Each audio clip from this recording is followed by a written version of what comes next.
విశాఖపట్నంలో పురపాలక శాఖ మంత్రి నారాయణ పర్యటన. దక్షిణ నియోజకవర్గం ఎమ్మెల్యే వంశీకృష్ణ శ్రీనివాస్తో కలిసి వేలంపేటలో పర్యటించిన మంత్రి. పర్యటనలో పాల్గొన్న మేయర్ పీల శ్రీనివాసరావు, డిప్యూటీ మేయర్ గోవిందారెడ్డి పూర్ణ మార్కెట్ సమీపంలోని వేలంపేటలో స్లంలో నివసిస్తున్న వారి ఇళ్లకు వెళ్లి వారి సమస్యలను అడిగి తెలుసుకున్న మంత్రి. తమకు సరైన ఇల్లు లేక బాధలు పడుతున్నామని మంత్రికి వివరించిన మహిళలు. నారాయణ మంత్రి కామెంట్స్.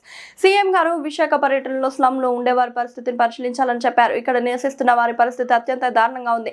మొత్తం 177 కుటుంబాలు కొన్నేళ్లుగా ఇక్కడే ఉంటున్నాయి. 177 కుటుంబాలకు ఇల్లు నిర్మాణంపై ఆలోచనలు చేస్తున్నాం. సీఎం గారితో చర్చించి వీలైనంత త్వరగా ప్రత్యేక ప్రాజెక్టును ఇల్లు నిర్మించిస్తాం.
వాటర్ అంతా ఇంట్లోకి వర్షం వచ్చిందంటే వాటర్ అంతా ఇంట్లోకి వెళ్ళిపోతాయి సార్. అది కూడా ఎంత ఉంటుందంటే ఇంతే ఉంటుంది సార్. సైట్ కూడా ఒక్కొక్క ఇల్లు కూడా ఇంతే ఉంటుంది. అంత మించి ఎక్కువగా అయితే ఉండదు. వాష్రూమ్స్ లేదు సార్, కానీ చాలా నరకం అయితే అనిపిస్తారు సార్. దోమలు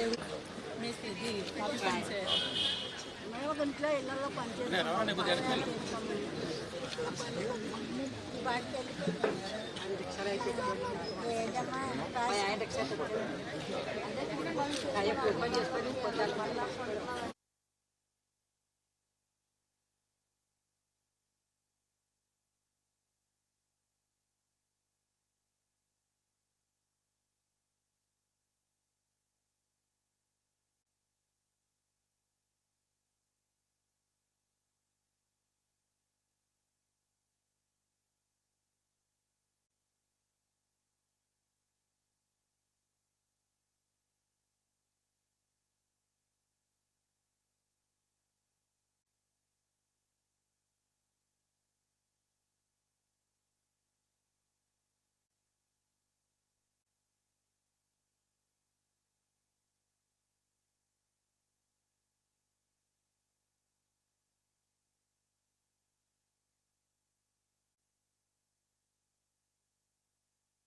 ఓకేనా?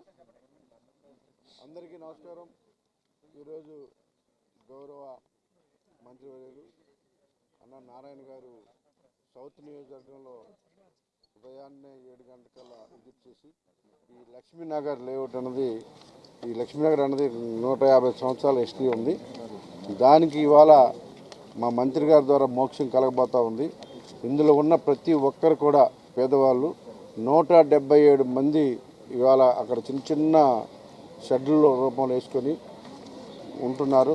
వాళ్ళందరూ కూడా మేము ఎమ్మెల్యే అప్పటి నుంచి కూడా వాళ్ళందరూ ప్రతిరోజు కూడా కలిసి మా కష్టాలు, వాళ్ళ కష్టాలు చెప్పుకుంటూ ఉన్నారు. సో ఈరోజు మంత్రి గారు విజిట్ చేసి వాళ్ళ కష్టాలు తీర్చబోతున్నందుకు, నియోజకవర్గంలో మేజర్ సమస్య ఇది, ఈ సమస్యను తీర్చినందుకు అన్నగారికి ప్రత్యేకమైన ధన్యవాదాలు తెలియజేస్తూ ఉన్నాం. అలాగే ఇది మొత్తం కూడా ఈ విజిట్ చేసి కమిషనర్ గారికి, లోకల్ కార్పొరేటర్ గారికి, మా మేయర్ గారికి, ముఖ్యంగా మా డిప్యూటీ మేయర్ గారికి అందరికీ కూడా ప్రత్యేకంగా ధన్యవాదాలు.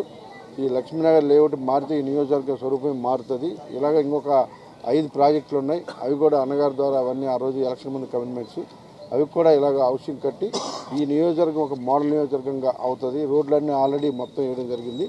సో ఇలాంటి హౌసింగ్ మాత్రమే పెండింగ్ ఉన్నాయి మేజర్గా. అవన్నీ కూడా అలాగే అన్నగారి ద్వారా పూర్ణ మార్కెట్ ఒకటి, నెహ్రూ బజార్, అవి 2 కూడా విశాఖపట్నంలో ఉత్తరాంధ్రలోని పెద్ద మార్కెట్లు, వాటికి కూడా ఒక రూపం తీసుకొస్తా ఉన్నాం. అతి త్వరలోనే వాటిని కూడా వర్క్ స్టార్ట్ చేసే విధంగా మా కమిషనర్ గారు కానీ, మేయర్ గారు కానీ, ముఖ్యంగా అందరూ మంత్రి గారు కూడా అందరూ ప్రత్యేకంగా శ్రద్ధ చూపిస్తున్నందుకు ప్రత్యేకమైన ధన్యవాదాలు. ఉదయాన్నే వచ్చి నియోజకవర్గంలో మా పేదల కష్టాలు విన్నందుకు మా మంత్రి గారికి ప్రత్యేకంగా ధన్యవాదాలు తెలియజేస్తాను. అందరికీ నమస్కారాలండి.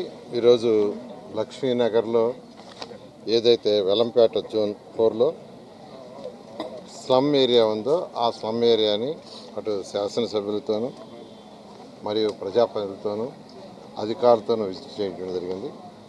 అయితే వాళ్ళ పరిస్థితి చూస్తే చాలా నిజంగా దారుణం. ఒక 6 చదరపు అడుగుల్లోనే 6 చదరపు అడుగులే దాంట్లోనే ఒక కుటుంబం ఉంటుంది. ఇక్కడ దాదాపు 177 మంది 50 సంవత్సరాల పైగా ఉంటున్నారు. అందులో 162 మంది సెల్ఫ్ హెల్ప్ గ్రూప్ వాళ్ళు ఉన్నారు. అయితే దీని విషయమే యాక్చువల్గా గతంలో ముఖ్యమంత్రి గారు విశాఖపట్నం వచ్చినప్పుడు వారు చెప్పడం జరిగింది. ఎక్కడైతే స్లమ్స్ ఉన్నాయో ఆ స్లమ్స్ అన్నింటినీ మార్చాలి, దాని మీద మీరు వర్కౌట్ చేయండి అని ఆయన ఆదేశించారు. ఎమ్మెల్యే గారు అనేక సార్లు నాకు అడగటం జరిగింది, ఈ స్లమ్ని ఎలా చేస్తారు, ఏం చేస్తారు, వాళ్ళ పరిస్థితి దారుణంగా ఉంది చూడమని చెప్తే యాక్చువల్గా ఈరోజు మార్నింగ్ నేను వచ్చాను. అది చూస్తే నిజంగా వాళ్ళ పరిస్థితి దారుణం. అయితే దీన్ని ఏ విధంగా చేయాలనేది అధికారులతో కూర్చొని డిస్కస్ చేసి మరొకసారి ముఖ్యమంత్రి గారితో కూడా, ఎందుకంటే వాళ్ళ పరిస్థితి చాలా దారుణం. వాళ్ళందరూ ఎక్కువగా ఇప్పుడు వాళ్ళు కూలి నాలి చేసుకునేవాళ్ళు, నెలకి 6,000, 7,000, 8,000 సంపాదించుకునేవాళ్ళు యాక్చువల్గా. అటువంటి పరిస్థితుల్లో ఉండేవాళ్ళు 177 మంది. కాబట్టి వాళ్ళకి ఏం చేయాలనే దాని మీద ఒక ప్లాన్ చేసుకొని ఖచ్చితంగా ఈ స్లమ్ని వీలైనంత తొందరలో వాళ్ళకి ఇల్లు కట్టించేది చేస్తాం. దీన్ని ముఖ్యమంత్రి గారితో కూడా ఒకసారి మాట్లాడతాం. ఎందుకంటే ఇవి స్పెషల్ ప్రాజెక్ట్ కింద టేకప్ చేయాలి, అంటే రెగ్యులర్ ప్రాజెక్ట్ కింద టేకప్ చేయలేము, స్పెషల్ ప్రాజెక్ట్ కింద టేకప్ చేయాలి. కాబట్టి ముఖ్యమంత్రి గారితో మాట్లాడి వీలైన తొందరలో దీని మీద డెసిషన్ తీసుకొని ముందుకు పోవడం జరుగుతుంది. Thank you.